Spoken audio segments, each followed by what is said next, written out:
Hello there, YouTube. This is Jenny, or Lap Band 101 Lady. I am going to go over my numbers first for those of you who have not seen my previous videos. I started my lap band process, or journey if you will, at 261.4 pounds. I was banded on February 21st, 2014. At that time, I was 238.1 pounds, which was following the pre-op diet for those that are 50% body mass index or more, which was 4 to 5 protein shakes per day and 1 lean, 1 green meal. My last weigh-in, or a week plus ago, was 225.5 pounds.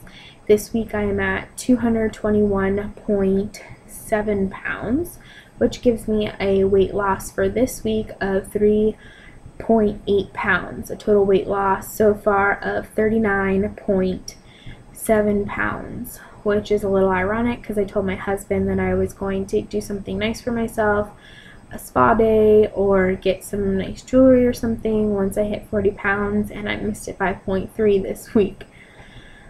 What's new? I had a fill last Thursday, which was the craziest and oddest sensation. I could feel the jab and then the needle go through the rubber, and just really awkward. The best way I was able to describe it was when you get water in your ears after swimming or taking a shower and you chomp your teeth down and you get that vibration in your ears against your eardrum from the water. It felt like that, but in your abdomen area, because as she was flicking the needle to get any bubbles out of the tube or the band, I could actually feel it.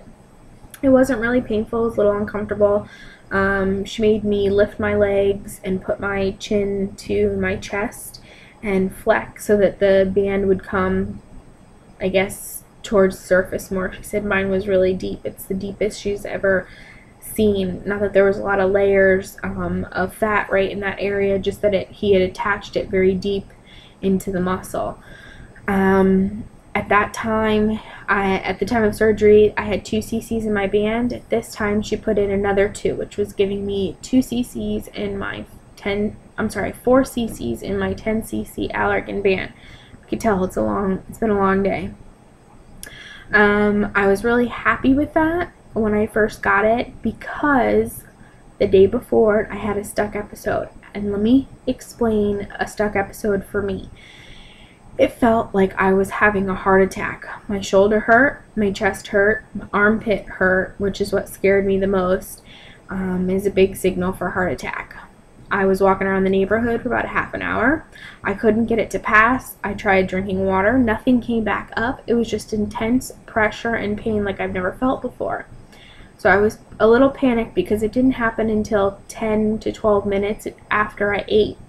When I explained this to my physician's assistant, she said, because your body was working so hard to get the food past the band, it causes swelling, which pushes on your vagus nerve, or a nerve that touches the vagus nerve, which gives a false or simulated heart attack. She said, so make note, if it happens 10 to 15 minutes after you eat, it's a stuck episode. If it happens within 20 to 30 minutes after you eat or before you eat, more than likely it is a heart attack or something related to something in that area to be concerned. She said you need to start eating slower, which I was eating pretty quickly. I knew I had done it to myself. I was eating moist protein chicken, roasted chicken, but I ate very quickly, so I knew that it was. My husband ran to Walgreens, which I was very appreciative, and he got papaya enzymes, and within 1 minute and 40 seconds it was gone. It was like a miracle. I'd been walking in my cul-de-sac for what seemed like an eternity. Plus the fact I was hysterical crying and having a panic attack, I'm sure didn't help the situation. Anyways, that got solved. Now I am an unhappy person. I'm an unhappy fat kid, in other words. My band is not doing anything, and I'm not happy with having 4 cc's, and I let my doctor's office know it. I wish that I could go in and get another fill, but they said it had to be at least 3 weeks apart.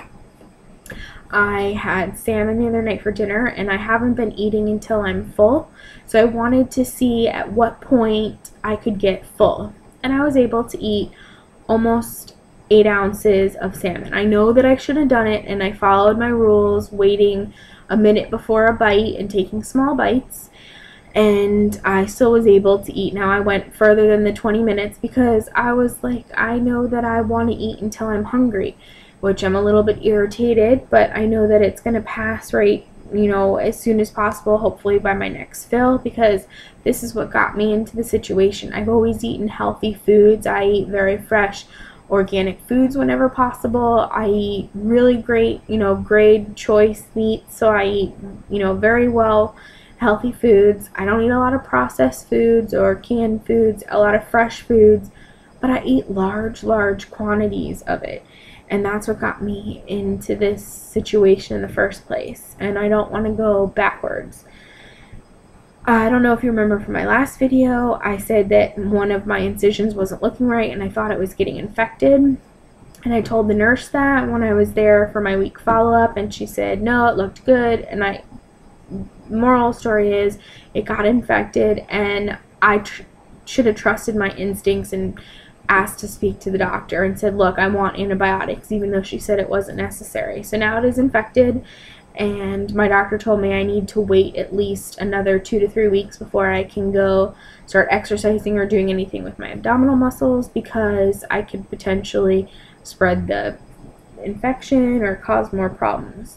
Anyways, just listen to your body. If you have an instinct, go with it, and tell your doctor if you're concerned about something. As far as that all goes, I am not doing a whole lot of exercising. I am doing my walking, and to force myself to walk, I'm having my husband drop me off at work in the morning, and then I am walking to his office, which is like 2.1 miles, which makes me do the walk. I leave my stuff at my office, walk to his office, and then I go and pick up my clothes that I changed out of into walking clothes. If that helps anybody or motivates anybody to do what they need to do or get exercise in, park far from the grocery store, walk up and down the aisles a couple times. We walked Costco. We walked every single aisle the other day at Costco just to get exercise. So there's ways to do it out there. I hope everybody is well. I hope everybody has great weight loss in whichever program, whether it be the lap band, sleeve, gastric, or even something that's not a bariatric surgery, does extremely well. All the best. Bye.